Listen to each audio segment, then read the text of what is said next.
위해서 말씀을 드리면서 또 은혜 받고 한 주간의 기도 제목 삼기를 원합니다. 오늘날 예수님께서 디베라 바닷가 건너편에 베세다 광야라는 곳이 있었어요. 그 베세다 광야에 나타나셨습니다. 수많은 무리들이 예수님의 소문을 듣고 그 광야로 모여들었습니다. 얼마나 모여들었느냐?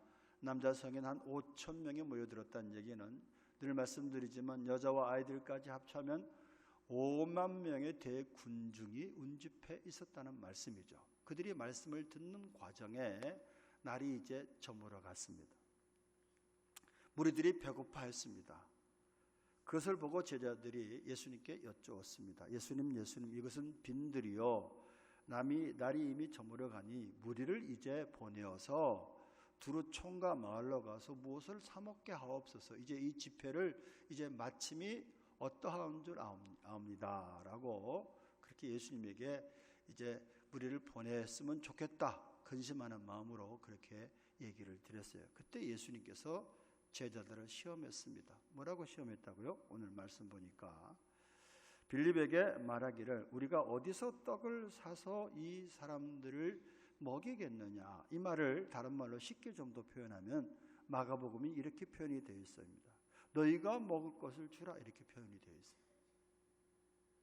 아니 이 2만 명의 사람들을 한꺼번에 어떻게 먹을 것을 줄 수 있겠습니까? 예수님이 그들의 믿음을 시험하신 것이죠. 그랬더니 계산이 빨랐던 예수님의 제자들 가운데 빌립이라는 제자가 이렇게 예수님께 말합니다. 예수님 각 사람에게 조금씩 받게 할지라도 200데나리온의 떡이 부족하리다 라고 정확한 계산이 나왔어요. 그때 제자 중 하나 베드로의 형제인 안드레가 한 아이가 가지고 있는 한 끼 분량의 도시락이라고 할 수 있죠. 보리떡 5개와 생선 물고기 2마리 그것을 예수님께 내어 놓았습니다. 그것을 가리켜서 우리는 보리떡 5개와 물고기 2마리라고 해서 오병이어라고 하는데 오늘 설교가 오병이어의 기적이잖아요. 오병이어의 기적이 뭐냐? 예수님께서 그 단순한 어린아이의 한 끼 음식을 가지고 도시락을 가지고 예수님이 축사하시고 축복하시고 감사기도 하니까 5천 명이 넘는 성인 남자 5천 명이 넘는 2만 명 이상의 군중들을 다 먹이시고 넉넉히 먹이시고 남는 광주리가 12광주리였더라. 여러분 예수님께서 이 땅에 와서 예수님이 하나님의 아들이다, 예수님이 구원자다라는 그런 표적을 많이 보이셨는데 기적을 많이 보이셨는데 오늘 오병이어의 기적은 정말로 기적 중의 기적이 아닐 수가 없습니다. 아니 어떻게 한 끼 어린아이 도시락 먹을 분량의 도시락을 가지고 2만 명 이상을 먹일 수 있다는 얘기입니까? 이것은 하나님만이 하실 수 있는 기적이었습니다. 오늘 예수님께서 이 광야에서 오병이어의 기적을 나타내셨습니다. 예수님이 구원자란 사실을 또다시 증거하신 줄로 믿습니다. 혹자는 이것을 광야의 기적이라고 합니다. 예수님은 지금도 인생 광야에서 이런 기적을 베풀고 있습니다. 2000년 전에 베세다 광야에서만 오병이어의 기적을 베푸신 것이 아니라 하나님을 믿는 저와 여러분에게도 오병이어의 기적을 이미 체험케 하셨고 베푸셨고 앞으로도 오병이어의 기적을 체험하기를 주님께서 원하고 계시다. 그런 말씀인 줄로 믿습니다.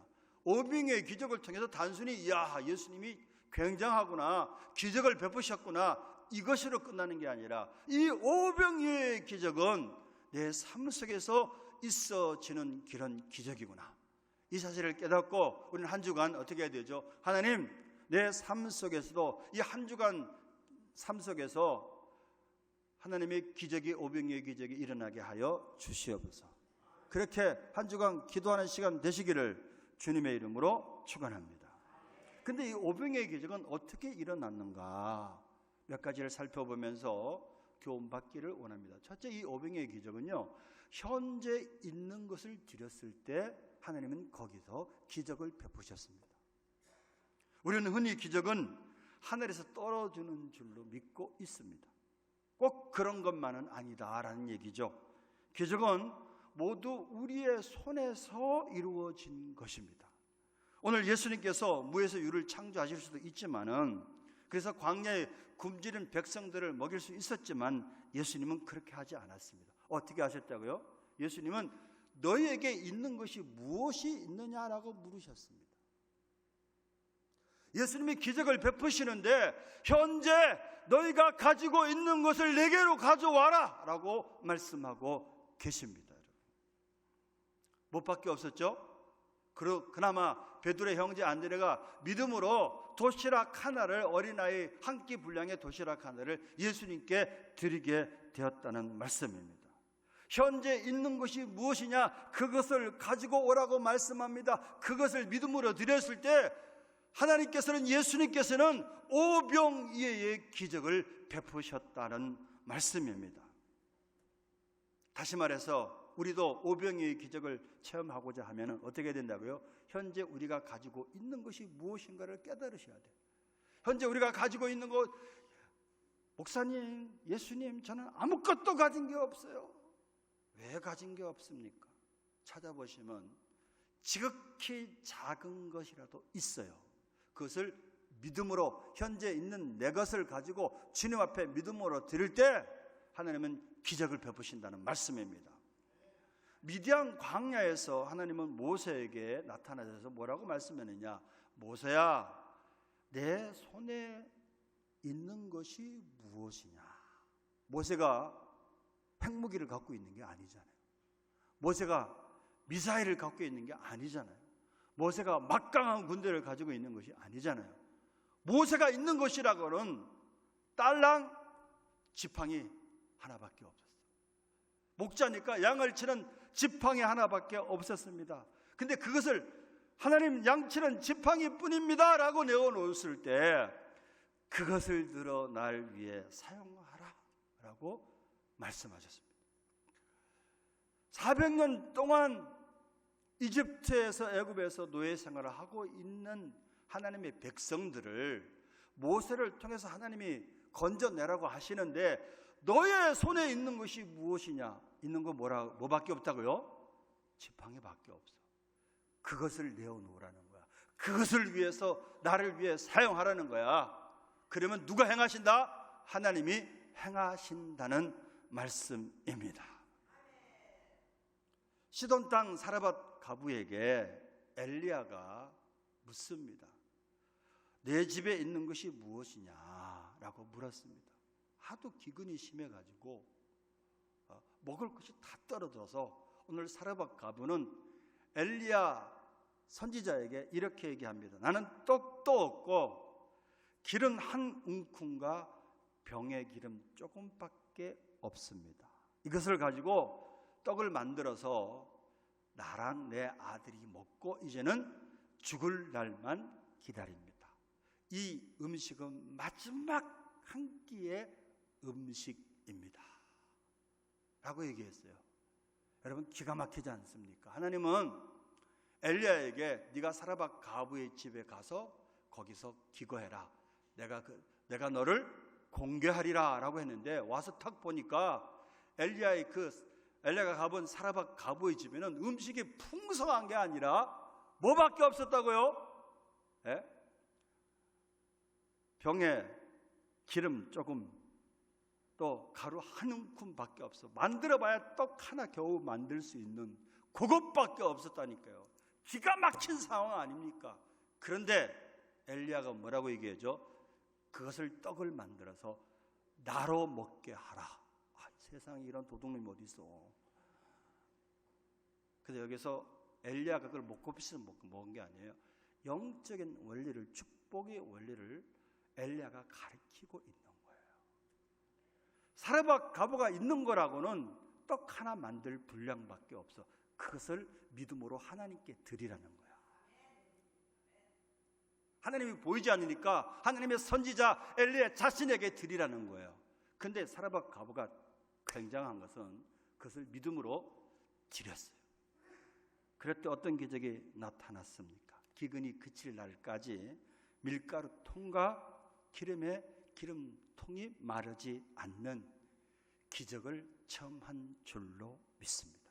자, 하나님의 기적의 원리는 무에서 유를 창조하실 수도 있지만 어떻게 기적을 행하시냐? 현재 내가 가지고 있는 것이 무엇이냐? 그것을 하나님께서는 요구하고 계세요. 내가 생각할 땐 보잘것없고 내가 생각할 때는 아무것도 아닌 것 같지만은 그것을 하나님은 요구하고 계시고 그것을 믿음으로 드렸을 때 하나님은 기적을 일으키신다는, 축복하신다는 말씀인 줄로 믿습니다. 마다 테레사가 고아원을 세울 때 많은 돈을 가지고 고아원을 세운 게 아니에요. 몇 루페 지극히 적은 돈밖에 없었습니다. 그런데 마다 테레사는 믿음으로 고아원을 세우는 거야. 그러니까 많은 사람들이 비웃었습니다. 그때 테레사가 뭐라 그랬냐면, 테레사와 이 적은 돈으로서는 아무것도 할 수 없을 것입니다. 그러나 만일 하나님에게 테레사와 이 적은 물질만 드리면 하나님은 못할 것이 없을 것입니다 라는 확신 있는 대답을 하였다고 합니다. 과연 그의 적은 것으로 수많은 고아를 먹이고 노벨 평화상을 받은 세계적인 성녀가 되었습니다. 근본 필리핀 선교는 우리가 2년마다 필리핀 선교를 가게 되는데 다른 때와 좀 의미가 다릅니다. 딸락이란 지역에 저희들이 교회를 짓고 헌당 예배를 드리기 때문입니다. 비품까지 합해서 꽤 많은 돈이 소요가 되었어요. 저희 교회 형편으로는 그야말로 최선을 다해 드린 겁니다. 너희가 먹을 것을 주라. 주님, 우리에게 있는 것 이것밖에 없습니다. 성령에 감동되신 분들이 때로는 10만 원, 때로는 100만 원, 때로는 몇백만 원, 때로는 1000만 원 이렇게 해가지고 모아진 돈을 가지고 교회를 짓게 되었습니다. 동영상 하나 보겠습니다. 동영상, 그동안 교회 지은 영상을 띄엄띄엄 보여주는데 요약해서 한꺼번에 보도록 하겠습니다.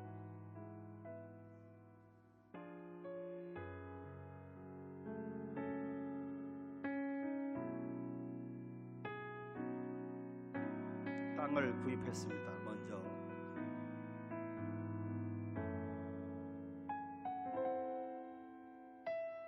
교단 선교사 시무태 선교사를 통해서 저희들이 저렇게 교회를 짓게 되었습니다.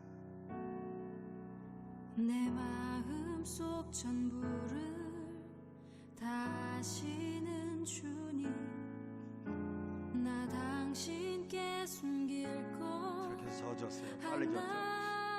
없네. 주보좌 앞에 나아가 담도 짓고 교회도 짓고 모든 근심과 슬픔 사라지네. 신뢰도 저렇게 완공이 되었습니다. 비품도 한국에서 사서 보낸 건 보냈고 현지에 사서 살 건 샀습니다. 내가 서 있는 이곳 바로 천국. 주보좌 앞에 나아가 스피커니 신들이 전부 한국에서 사서 보냈고 마이크도 한국에서 사서 보냈습니다. 넘쳐나네. 기타나 드럼은 현지에서 샀고요. TV도 현지에서 샀습니다. 늘 계시고 나 주 안에 늘 거하니 이 놀라운 사랑, 그 사랑은 4월 말에 완공이 되었는데 지금 이제 2달이 조금 채 못 되죠. 주일 낮 예배 때 저렇게 25명에서 30명이 벌써 모이게 되었습니다.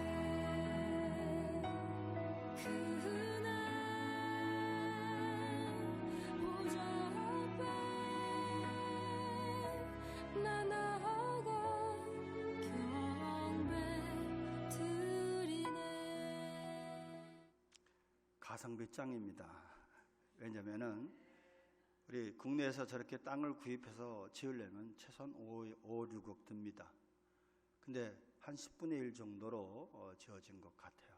그리고 건물을 지었다고 요즘에 교인들이 모이는 게 아니잖아요. 근데 필리핀은 건물을 지어 놓으면은 저희가 마을이 운집된 지역이 아니에요. 약간 외떨어졌어요. 다만 그것을 지나서 동네로 들어가는 길목입니다.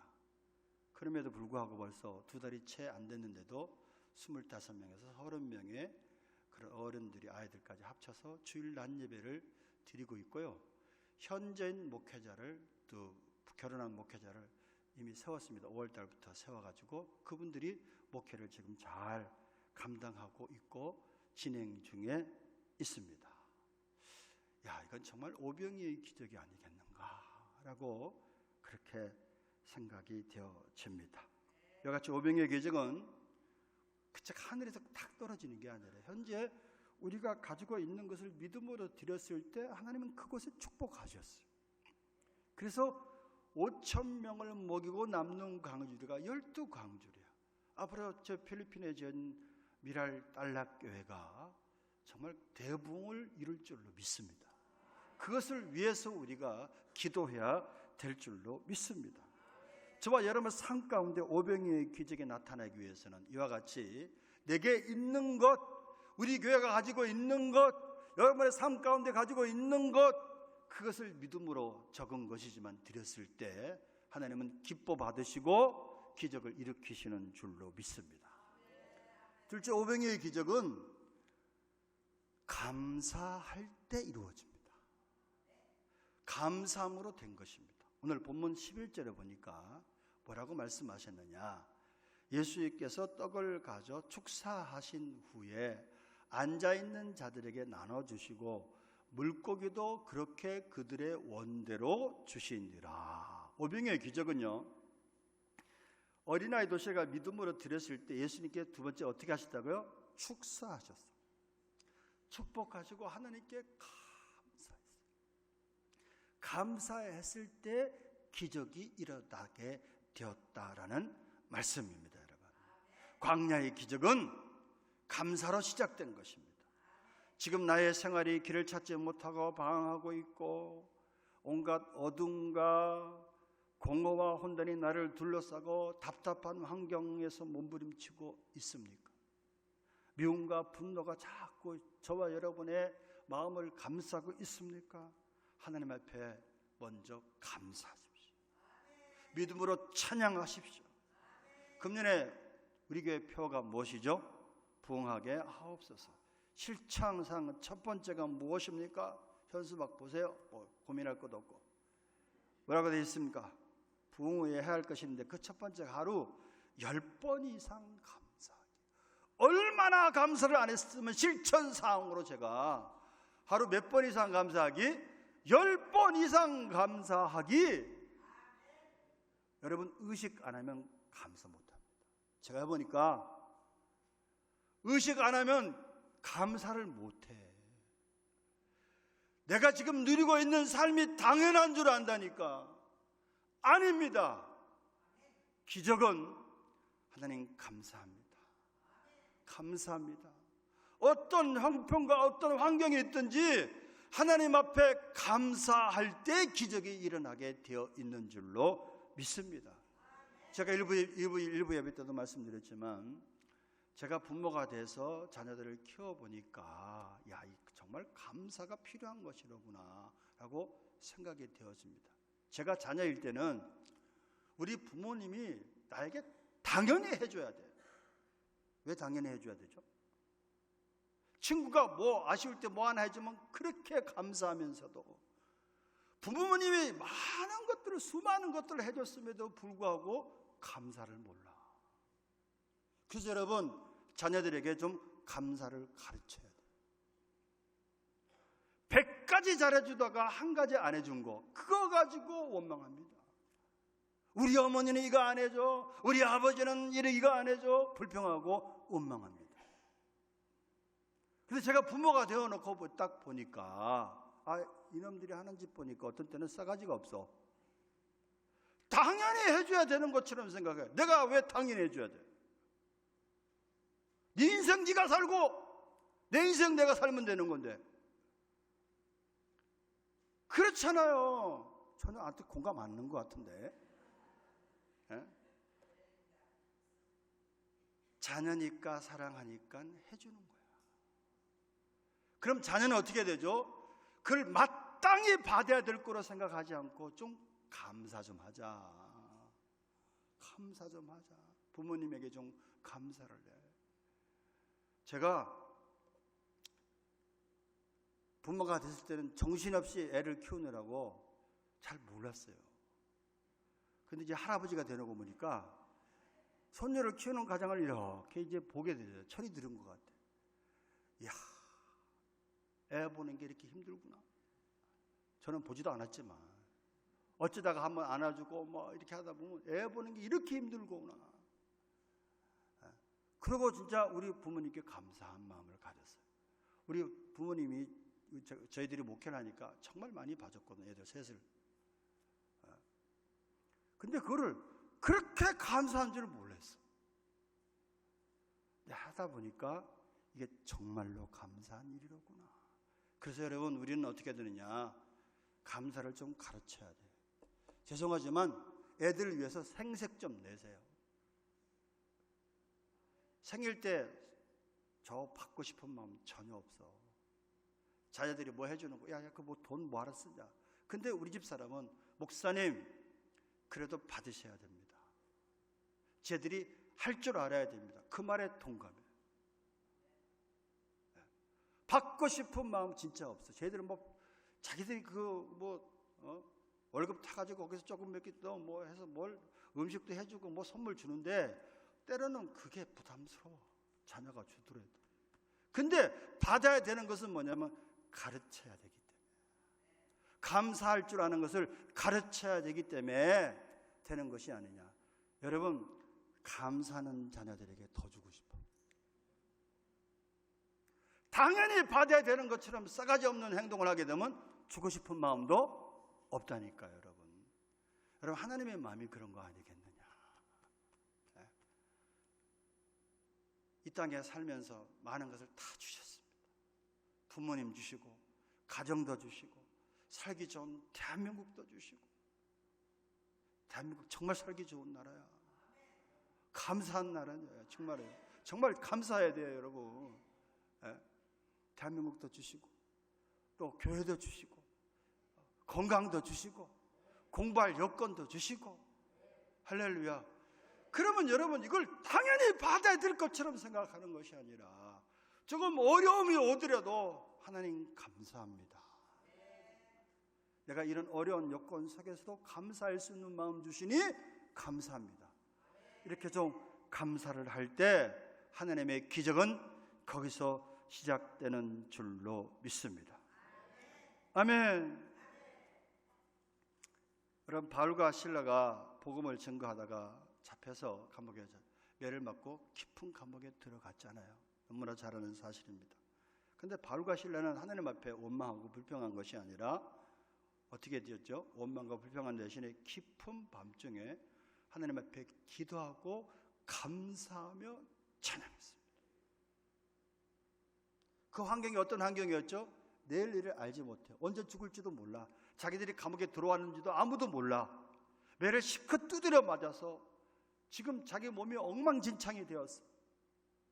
깊은 감옥 속에서 감옥에 잠겨있고 로마의 군인들이 지키고 있고 자기들은 발에 쇠고랑이 착고가 묶여져 있습니다.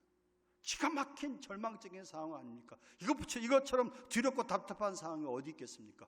그럼에도 불구하고 그들은 하나님 앞에 기도하고 찬송하고 감사했다니까. 그럴 때 어떤 일이 일어났죠? 지진이 일어나면서 옥문이 흔들리고 옥문이 열어지고 발의 착고가 풀어지는 정말로 놀라운 기적이 일어난 줄로 믿습니다. 그들이 자유하게 되었습니다, 여러분.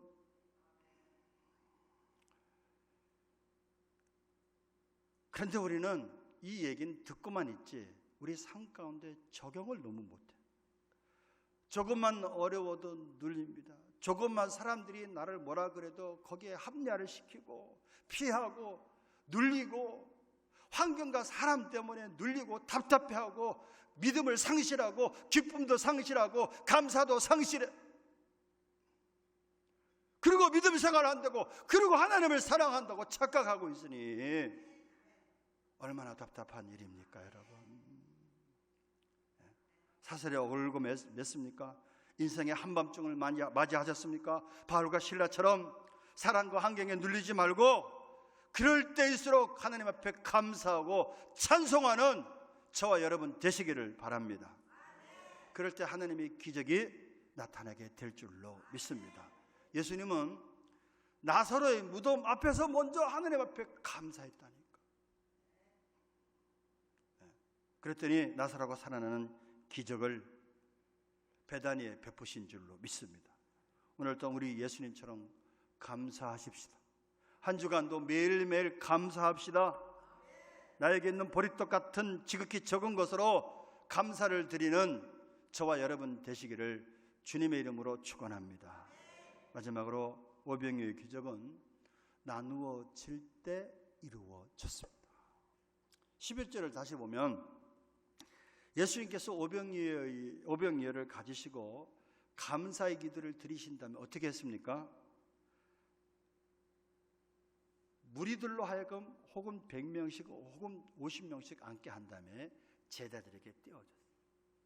떼어주고 나누어 줄 때 또 생겨. 나누어 줄 때 또 생겨.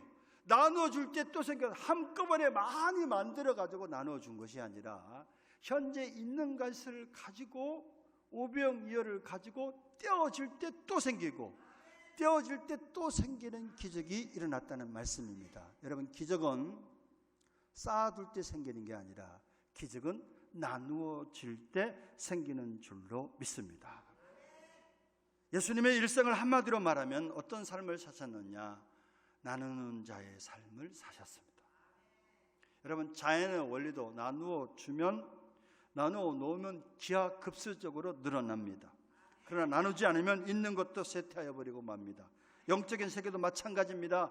하나님께로부터 받은 것을 나누어 주면 늘어가지만 혼자 가지고 있으면 있는 것마저 빼앗기고 맙니다. 우리는 세상에 아무것도 가지고 온 것이 없습니다. 그리고 세상을 떠날 때 아무것도 가지고 가지 못합니다. 무엇을 하나님께서 우리에게 교훈하고 계시는 거죠? 너의 손에 있는 것이 너의 것이 아니라 누구 것이다? 하나님이 주신 것이다. 너는 청지기로서 관리할 따름이다. 그것을 나누는 삶을 살아라 라고 말씀하고 계십니다. 하나님 위에서 복을 주시면은 우리는 그 복을 가지고 흘러보내야 돼. 복의 통로가 돼야 돼. 나누는 삶을 살 때 또 생기게 만들고 또 생기게 만들고 또 주신다는 말씀인 줄로 믿습니다. 누가복음 6장 38절 너무나 잘 아는 말씀입니다. 너무나 잘 아는 말씀인데 우리가 실천하지 잘못해서 다시 한번 합독합니다. 시작. 주라 그리하면 너에게 줄 것이니 곧 후이되어 누르고 흔들어 넘치도록 하여 너에게 안겨주리라. 너희가 헤아리는 그 헤아림으로 너희도 헤아림을 도둑 받을 것이니라. 적게 드리면 적게 받을 수밖에 없고 많이 드리면 많이 받을 수밖에 없어요. 많이 주면 많이 받습니다. 많이 나누면 많이 받게 되어 있어요. 저는 미랄교인들이 주는 삶을 살기를 원합니다. 대접하는 데 인색한 것이 아니라 대접하기를 힘쓰는 삶을 살기를 원합니다. 청지기로서 나눠주는 삶을 살기를 주님의 이름으로 축원합니다. 오병이의 기적은 나누는 데서 일어난 겁니다. 떡을 산더미처럼 쌓아준 것이 아니라 예수님의 손에서 받아 제자들이 나누어 주었습니다. 예수님께서 나누어 주는 대로 계속 주었습니다. 여러분, 그런데 세상 사람들은 반대의 삶을 살잖아요. 무엇인지 쌓아두려고만 합니다. 그러므로 심령이 썩고 물질도 썩습니다. 그러나 하나님의 법칙은 그렇지 않습니다. 우리가 하나님께로부터 받은 우리의 재주를 나누고 우리의 은사를 나누고 우리의 지혜를 나누고 우리의 물질을 나누고, 그럴 때 하나님께서 거기다가 오병이의 기적을 베풀어 주신다라는 말씀입니다. 하나님이 주신 그런 재능, 하나님이 주신 은사, 하나님이 주신 선물이 너무나도 많습니다. 그걸 어떻게 해야 되죠? 우리는 재능 좀 기부 좀 하세요. 하나님께 드리세요. 목사님, 저는 받은 것이 별로 없어요. 저는 은사가 별로 없어요. 무슨 말씀이에요? 어떤 사람은 섬기는 은사가 있어요. 어떤 사람은 정말로 옆에 사람을 잘 돌봐주는 은사가 있어. 어떤 사람은 또 깔끔히 청소하는 은사가 있어. 깔끔히 치우는 은사가 있어. 한번 생각해 보세요. 내가 교회에서 뭘 할까? 주님을 위해서 뭘 할까? 없으면은 주일날 자리라도 채우세요. 그리고 성가대 음악에 좀 재능이 있는 분은 성가대 봉사하는 데 기쁨에 나누어주는 삶을, 그런 은사가 있는 사람은 좀 나누세요. 봉사하십시오. 은사를 좀 나누라니까 막연하신 분이 있어서 어느 목사님의 간증을 들려드립니다. 그분이 이런 이야기가 있어요. 잘 들으세요. 나와 아내는 달라도 너무 다르다. 나는 오른손잡이인데 나의 아내는 왼손잡이다. 그래서 습관에 따라 국그릇을 왼쪽에다 잘 갖다 놓는다. 별거 아닌 것 같은 그 차이가 신경을 건드린다. 거기다 나는 종달새형이다. 새벽 시간에 일어나 설친다. 늦잠을 자면 무조건 게으르다고 여긴다. 그런데 내 아는 올빼미형이다. 밤새 부엉부엉 하다가 새벽녘에야 잠이 든다. 도대체 맞는 구슬기라고는 없다. 나는 물 한 컵을 마셔도 마신 컵은 즉시 씻어둔다. 누군가가 해야 할 일이고 언제 해도 할 일이며 내가 다시 손을 댈지 모를 일 아닌가 말이다. 그런데 내 아내는 그게 안 된다. 찬장에서 꺼내 쓸 그릇이 없을 때까지 꺼내 쓰다가 한꺼번에 씻고 몸살이 난다. 나는 미리 준비하는 스타일이다. 그런 나와는 달리 아내는 떠나야 할 시간에 화장한다고 정신이 없다. 다가가서 보면 참으로 가관이다. 화장품 뚜껑이란 뚜껑은 다 열어놓고 있다. 나는 그게 참 안 참아진다. 나도 모르게 버럭 화를 낸다. 아니, 그렇게 두고 외출했다 집에 돌아오면 향 다 날아가고 뭐 때문에 비싼 돈 주고 화장품 사냐? 차라리 맹물을 찍어 바르지. 확 부어버려. 내가 대신 맹물 부어줄까? 그렇게 얘기도 하기도 한다. 거기다 나는 약속 시간에 늦은 적이 거의 없다. 우리 아내는 시간 관념이 별로 없다. 나중엔 견디다 못해 성경책까지 아내에게 들이밀었다. 여보, 예수님이 부활하시면 됐지. 뭐 때문에 그 바쁜 와중에도 세마포와 수건을 개켜놓고 나오셨겠어. 당신같이 정리정돈 못하는 사람에게 정리정돈이 얼마나 중요한지 말하고 싶으셨던 거야. 그게 부활의 첫 메시지야. 당신 부활 믿어? 부활 믿냐고. 이렇게 아내를 다그치고 몰아세울 때 하늘의 음성을 들었다. 야, 이 자식아, 잘하는 내가 해라. 이놈아, 안 되니까 돈 배필로 붙여놓은 것 아니냐. 그 음성을, 성령의 음성을 듣고 너무나 큰 충격을 받았다. 생각의 전환, 그렇게 나 자신을 아이스 브레이킹 하지 않으면 안 되었다. 사람들이 궁금해하는 게 있다. 나의 은사는 뭘까? 하지만 뜻밖에도 너무 간단하게 은사를 알 수 있다.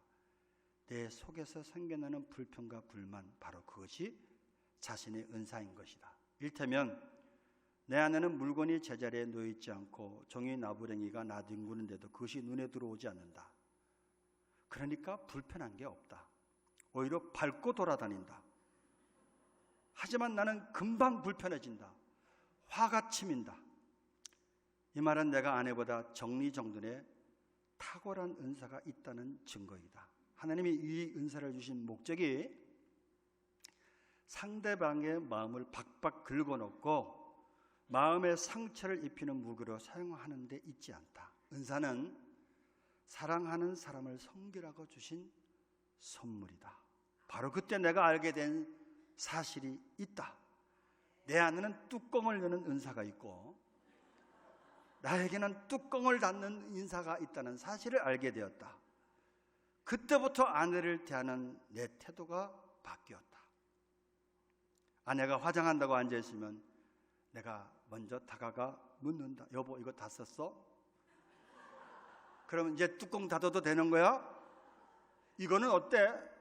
그래, 그럼 이것도 닫는다. 이제는 내가 뚜껑을 다 닫아준다. 그런데 놀라운 일은 그렇게 야단을 칠 때는 전혀 끔찍도 않던 아내가 서서히 변해가는 것이다. 이제는 잘 닫는 정도가 아니라 얼마나 세게 잠갔든지 이제는 날더러 뚜껑 좀 열어달라고 한다. 아내의 변화가 아닌 나의 변화이다. 저는 이 글의 은혜가 되었습니다.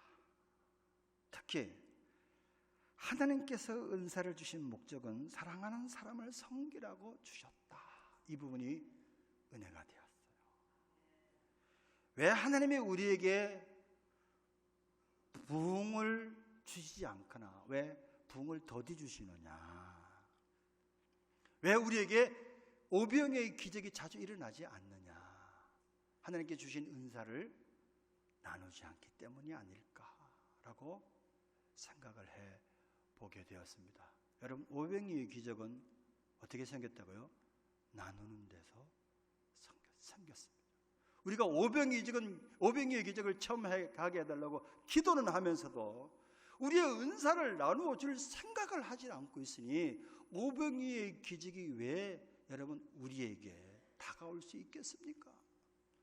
오병이어의 기적을 체험하기를 원한다면 작은 일에서부터 저와 여러분에게 주신 은사가 무엇인가를 깨닫고 그것을 믿음으로 드리고 감사하시기를 바라고 그것을 나누는 삶을 사시기를 주님의 이름으로 축원합니다. 교회가 할 일은 건물을 세우는 것도 중요한 일인 것 같지만 현재 있는 것을 나누는 것입니다. 선교해야 됩니다. 구제해야 됩니다. 사랑을 나눠주고 은사를 나누어주고 물질을 나누어주고 하나님을 섬기고 이웃을 섬기는 삶을 살아야 될 줄로 믿습니다. 그럴 때 하나님은 오병이어의 기적을 베푸실 줄로 믿습니다. 저희 교회가 10개의 분립을 위해서 늘 기도하고 있습니다. 국내에 할 수 있는 여건이 되면 하겠지만 그렇지 못하면 필리핀이든 캄보디아든 교회를 세워나가야겠다라는 다짐을 다시 한번 하게 되었습니다.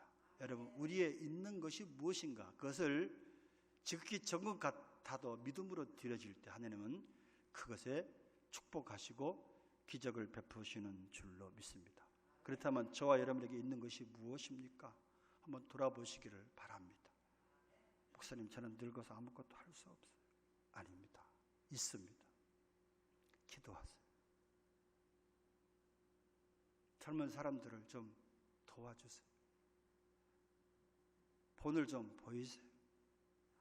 그럴 때 하나님은 놀랍게 역사하실 줄로 믿습니다.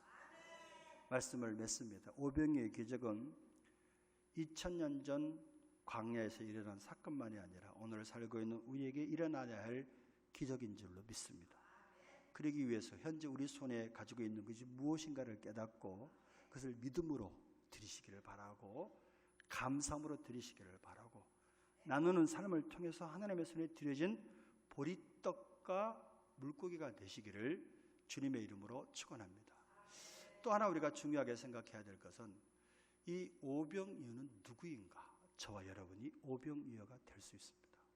보리떡 5개, 물고기 2마리. 내게 있는 것이 무엇인가? 나는 보잘것없어. 그러나 하나님은 약한 자를 들여서 강한 자를 부끄럽게 하시고 우둔한 자를 들여서 지혜로운 자를 부끄럽게 하십니다.